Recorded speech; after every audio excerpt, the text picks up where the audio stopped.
وقل للمؤمنات يغضضن من أبصارهن ويحفظن فروجهن.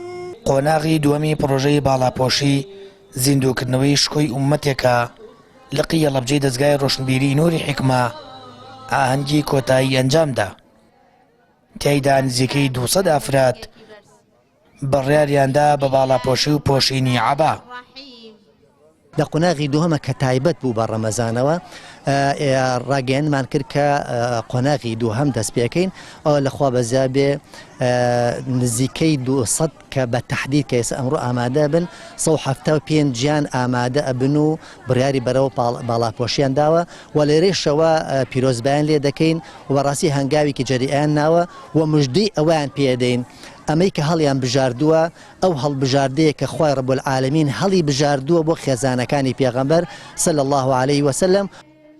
بەشداربووانی پرۆژەکە کە بڕیاری پۆشینی بەرگی شەریعیان داوە دڵخۆشن و شانازی دەکەن لەوەی فەرمانێکی خوای گەورەیان جێبەجێ کردووە. داوا لە خوای گەورە دەکەن بەردەوامیان پێ بەخشێت و یارمەتیان بدا. هاوکات داوا لە ئافرەتانی دیکەش دەکەن بەشداری پرۆژەکە بکەن و بڕیاری باڵاپۆشی بدەن. زۆر سپاسی دەستگای نووری حیکمەکەم کە ئەمە هەنگە جوانیان ڕێخستووە.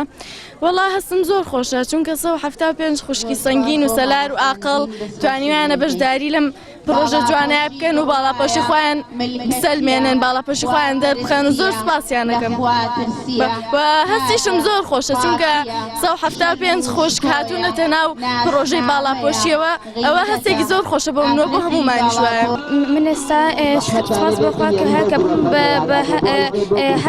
هە باڵاپۆش و بە زۆر سپاس خۆخوای گەورەکەم وهروها زۆریش سپاسی دەستگای نووری حیکمەکەم و هیوادارم نەکەر من و یەک دنیاکە کەسانی تریش